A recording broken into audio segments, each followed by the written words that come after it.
मणिपुर का जायजा लेने के लिए विपक्षी दलों का जो अलायंस है इंडिया, उसके 20 सांसद, कुल मिला के कहें तो 21 नेता मणिपुर जा रहे हैं। आम आदमी पार्टी सुशील गुप्ता हैं, निकल चुके हैं एयरपोर्ट के लिए और अंदर गाड़ी में चलते चलते बात भी करेंगे कि आखिर वहां जाने का मकसद क्या है और विपक्षी दल का जो पूरा एक ये डेलीगेशन जा रहा है वहां पर आखिर करने क्या वाला है, क्या कुछ रहेगा, इस सब को लेकर के बात करते हैं।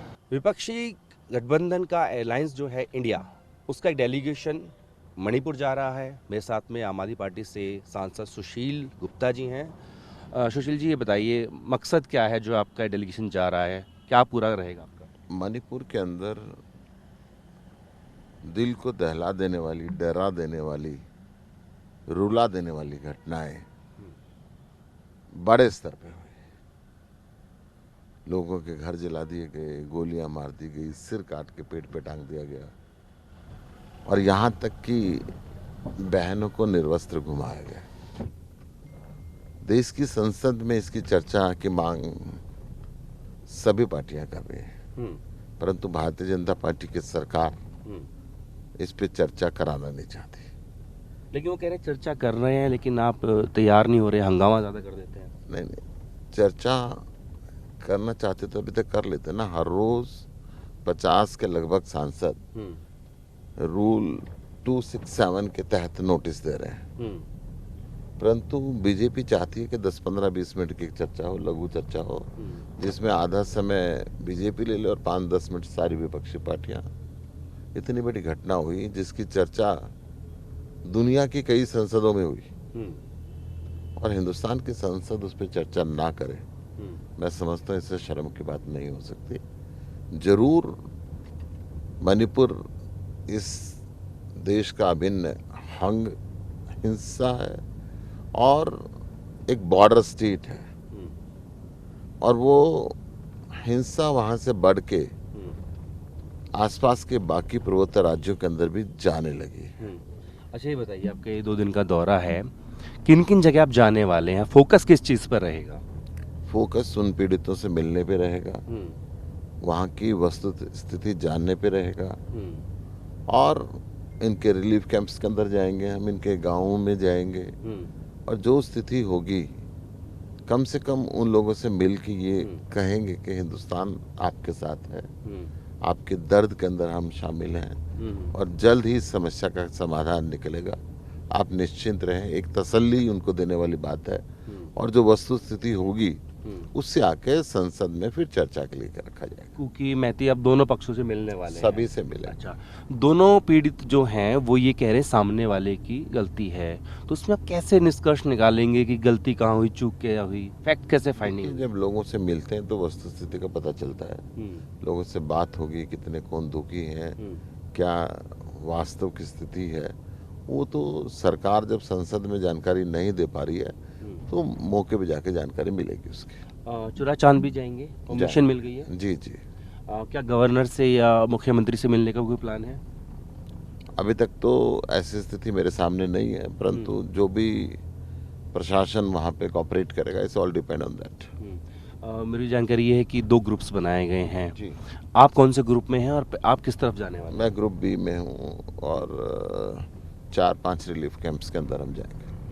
ये बताइए कि आप जा तो रहे हैं, लेकिन बीजेपी ने हिदायत भी दी है, रवि शंकर जी ने कहा है कि आप माहौल ख़राब ना करें, तो रवि किशन जो बीजेपी सांसद है उन्होंने कहा है कि आप पाकिस्तान, चीन या फिर श्रीलंका जाइए, वहाँ आपकी बहुत डिमांड है। देखिए, हमें प्यार है हिंदुस्तान से, इंडिया से, और इंडिया के हर हिस्से के अंदर जहाँ भी दिक्कत होगी, हिंदुस्तान के हर व्यक्ति का दिल के अंदर दर्द होता है। आज पाकिस्तान के अंदर क्या हो रहा है, चीन के अंदर क्या हो रहा है, ये हमारे मित्र देश नहीं है। श्रीलंका के लिए कहा उन्होंने। श्रीलंका के अंदर घटनाएं होती रहती हैं, दुनिया के कई देशों के अंदर होती हैं। सरकारों का दायित्व बनता है कि वो उस पर अपने कमेंट्स करें, कहीं मदद कर सकती है तो मदद करें, परंतु किसी भी देश के इंटरनल पार्ट के अंदर मैं समझता हूँ कि हस्तक्षेप कोई नहीं करता, परंतु हिंदुस्तान के हर हिस्से के अंदर भारत की सरकार की, भारत की संसद की जिम्मेदारी बनती है कि वो सुरक्षा रहे, सुरक्षित रहे और अगर वहाँ पे कानूनी व्यवस्था फेल होती है, वहाँ पे कोई जानबूझ के हिंसा कराई जाती है, वहाँ पे निर्दोष लोगों को मारा जाता है, वहाँ पे बहन बेटियों की इज्जत के साथ खिलवाड़ किया जाता है, तो उसके खिलाफ सख्त कदम उठाए जाएं, ये हर हिंदुस्तान की जिम्मेदारी बनती है। और जो आपको हिदायत दी गई है कि माहौल ख़राब मत करना, राजनीति मत करना, उसको आप कैसे लेते हैं? माहौल खराब करने के लिए नहीं जा रहे थे, माहौल को सौहार्दपूर्ण करने के लिए जा रहे हैं, लोगों को मिलकर उनके दर्द को बांटने के लिए जा रहे हैं, उनके दुख को बांटने के लिए जा रहे हैं।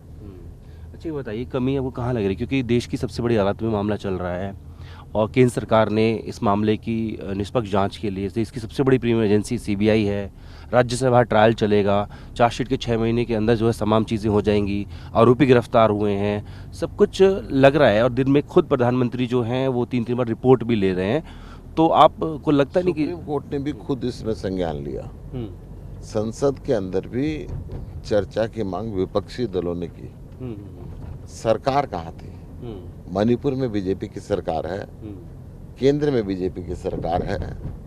कल कम एक अखबार पढ़ रहा था, दैनिक सहारा था शायद, उसके अंदर रिपोर्ट थी कि एक युवक जिसकी फोटो 5-7 दिन पहले वायरल हुई थी, उसका सिर कट के पेड़ पे टंगा हुआ था, जब उसको ढूंढने के लिए गए तो उनके साथ में पुलिस भी थी, कमांडोज भी थे, एक रिजर्व फोर्स भी थी, नाम मुझे याद नहीं कौन सी फोर्स थी, और उनके सामने उसको ढूंढा गया, खींचा गया, उसका सिर गर्दन से अलग करके काट के उसकी आंख निकाल के उसको पेड़ पे टांग दिया गया। ऐसी घटनाएं जिनका देखने के अंदर और सुनने के अंदर भी डर लगता है, ऐसी घटनाएं आप सही कह अगर रहे हैं। पुलिस के सामने हो रही हैं तो कैसे विश्वास करे कि सरकार न्याय कर रही होगी? हाँ, लेकिन एक ये भी है, एक फैक्ट जो है कि 2013 से पहले जो घटनाएं हो रही थी, उसके बाद में 14 से लेकर 23 तक, उनमें जो लोगों की डेथ होती थी, क्योंकि आपको पता है कि बर्ड स्टेट हिंसा होती रहती है,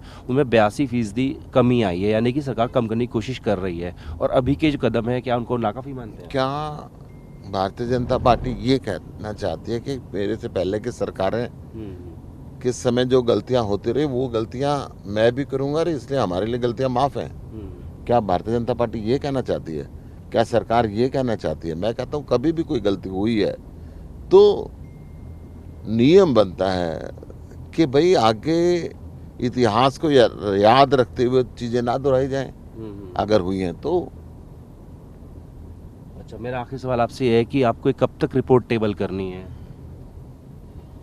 हम आज और कल वहाँ जा रहे हैं, वस्तु स्थिति देखते आते ही संसद को अवगत कराएंगे। सोमवार तक क्या? जी बिल्कुल। तो तमाम जो विपक्षी दलों का जो अलायंस है इंडिया, उसके नेता खुद जा रहे हैं मणिपुर और कह रहे हैं कि वहीं पर स्थिति देखेंगे, रिलीफ कैंप से लेकर जो पीड़ित हैं उनसे मिलेंगे और उसके बाद जो रिपोर्ट बनाएंगे उसको संसद के सामने पेश करेंगे। अपने वीडियो सहयोगी नदीम के साथ जितेंद्र, भारतीय भारतवर्ष, दिल्ली।